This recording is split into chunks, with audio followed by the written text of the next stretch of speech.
Rabindranath Tagore medical college के hostel में बुधवार रात एक दर्दनाक हादसा हुआ जिसमें रेजिडेंट डॉक्टर रवि की करंट लगने से मौत हो गई। इस घटना के बाद मेडिकल कम्युनिटी में आक्रोश फैल गया है और करीब 600 रेजिडेंट डॉक्टर गुरुवार से हड़ताल पर चले गए हैं।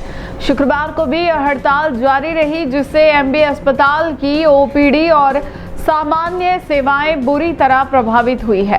जानकारी के अनुसार डॉक्टर रवि नागौर जिले के मकराना निवासी थे और हादसे के वक्त हॉस्टल के कॉरिडोर में रखे वाटर कूलर से पानी भर रहे थे। तभी करंट लगने से वे बेहोश होकर गिर पड़े। साथियों ने उन्हें तत्काल एमबी अस्पताल पहुंचाया जहां डॉक्टरों ने उन्हें मृत घोषित कर दिया। पोस्टमार्टम के बाद शव परिजनों को सौंप दिया गया। हादसे को लेकर रेजिडेंट यूनियन ने प्रशासन पर गंभीर लापरवाही का आरोप लगाया है। यूनियन की मांग है कि हॉस्टल में बिजली, पानी और सुरक्षा की मूलभूत सुविधाएं तत्काल सुधारी जाए। जब तक इन मांगों पर ठोस कार्रवाई नहीं होती, डॉक्टरों ने काम पर लौटने से इनकार कर दिया है। हड़ताल का असर मरीजों पर साफ दिखा। कई मरीजों को घंटों इंतजार करना पड़ा। ओपीडी में लाइनें लंबी रही और इलाज में देरी हुई। इस मामले में राज्य के कृषि मंत्री डॉक्टर किरोड़ी लाल मीणा ने भी रेजिडेंट डॉक्टरों से मुलाकात की और निष्पक्ष जांच तथा आवश्यक कार्रवाई का आश्वासन दिया। इससे पहले उदयपुर शहर विधायक ताराचंद जैन ने भी रेजिडेंट डॉक्टर से मुलाकात कर मामले की निष्पक्ष जांच करने और दोषियों के खिलाफ सख्त कार्रवाई करने का आश्वासन दिया है।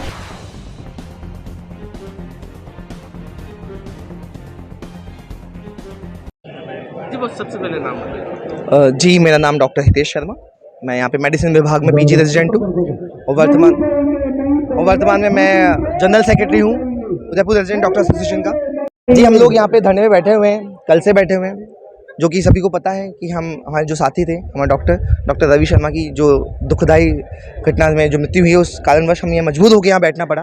और कल से हम प्रशासन से मांग कर रहे हैं कि सर जो भी घटना हुई है उसकी जिम्मेदारी तय करी जाए और बताया जाए, जो भी जिम्मेदारी उन पर कार्रवाई की जाए। लेकिन प्रशासन अभी भी नींदों में है, अभी भी जगह नहीं है। वो अभी भी बिल्कुल ऐसे लग रहा है उनको शायद बहुत ही मामूली सी घटना है जिसके लिए उनको कुछ फ़र्क ही नहीं पड़ रहा। जबकि इतने बच्चे 600 रेजिडेंट सब कुछ अपन चीज़ों को छोड़ के, जो हम लोग कभी नहीं करते हैं, हम लोग 18-18 घंटे 24-24 घंटे रेजिडेंट्स को पता है, सब लोग काम करते हैं। हम लोग कभी नहीं चाहते कि ऐसा हो, कभी हमारी वजह से कभी भी समाज को, लोगों को कोई भी परेशानी हो। लेकिन हमें मजबूर किया गया क्योंकि अगर हम ही सेफ नहीं है तो हम किसको बचा पाएंगे। हुआ भी कल यही है, जो करंट लगने से मृत्यु हुई। तो हमें ये मांग थी तो पहले कि सर ऐसा किया जाए, तो सर ने ऐसा बोला कि एक बार पोस्टमार्टम रिपोर्ट आ जाए, उसके बाद हम जिम्मेदारी तय करेंगे और उसके बाद हम कार्रवाई करेंगे। हमने सर से बोला चल ठीक है सर, ये भी उचित है। उसके बाद जब पीएम रिपोर्ट शाम को आई तो उस पीएम रिपोर्ट में कुछ भी नहीं बताया गया। ये भी नहीं बताया गया कि कारण क्या रहा। कम से कम प्रोबेबल कारण तो बताते कि भाई ये हो सकता है, इसके अलावा हमने ये रिपोर्ट आगे भेजी है, कंफर्म रीज़न बाद में बता दिया जाएगा। ऐसा उसमें कुछ भी नहीं लिखा गया। इसके अलावा जो उन्होंने फाइंडिंग्स लिखी, वो फाइंडिंग्स कहीं से भी मेल मिलाप नहीं करती है जो हमें दिख रही है। इसके अलावा उस विषय के जो विशेषज्ञ हैं, स्टूडेंट्स भी हैं, इसके अलावा और डॉक्टर्स हैं, हमारे और भी साथीगण हैं और कॉलेज में। हमने बात की, यहाँ तक कि मुझे आपके कुछ साथीगण ने बताया, उन्होंने भी बात की। उन्होंने भी, जैसे हमने फोटो शेयर किया आप लोगों से, मीडिया वालों से, उन्होंने अपने कहीं और भी दिखाया। वो भी ये मानने को तैयार है कि सर हमने उनसे बात की, वो ये मान रहे हैं कि ये बिल्कुल बिजली से लगने से ही मृत्यु हुई है।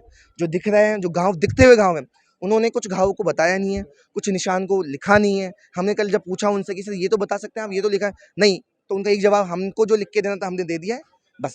अब आपकी क्या मांग है? हमारी मांग यही है, क्योंकि हम कल से डटे हुए हैं, आज भी हम डटे हुए हैं।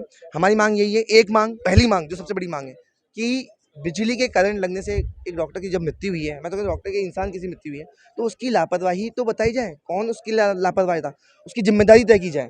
चाहे वो प्रधानाचार्य हो, चाहे वो वार्डन हो, चाहे वो चीफ वार्डन हो, और उसके ऊपर उनका इस्तीफा दिया जाए। वो अपने मन से इस्तीफा दे या सरकार उनसे इस्तीफा ले, पहली मांग। दूसरी बात, जो परिजन हैं जिन्होंने उस खोए को जो जा चुका, हम उसे वापस तो नहीं ला सकते, कि जो परिजन हैं उन्हें उसे उचित मुआवजा दिया जाए, जिसके लिए हम परिजन से बातचीत कर रहे हैं। वो अपनी तरफ से जो भी मांग देंगे, हम कलेक्टर साहब के माध्यम से, मंत्री साहब के माध्यम से उनको प्रस्तुत करेंगे। और इसके लिए, क्योंकि अभी भी प्रशासन से बात, अभी भी माननीय विधायक साहब आए थे यहाँ पे, ताराचंद जैन जी, उन्होंने भी बात की, उन्होंने भी सर से वार्तालाप हुई है, परिजनों से वार्तालाप हुई है, लेकिन अभी भी कोई सहमति नहीं बन पा रही है। उनके कोई भी जवाब नहीं हो पा रहे हैं, ना तो वो उन परिजनों को बता पा रहे हैं उचित जवाब, ना हमें बता पा रहे हैं। तो इसीलिए शायद हम अब आगे यहाँ पे एक सद्बुद्धि यज्ञ हमने शुरू किया है, जिससे जो भी शायद जो उनके मुद्दे में जा नहीं पाती चीज़ें समझ सके, जो हमारी पीड़ा समझ सके, हम लोगों की पीड़ा समझ सके, और जो उदयपुर के जो लोग हैं जिनको अब शायद उतना इफेक्टिव इलाज नहीं मिलता, उनकी पीड़ा समझ सके।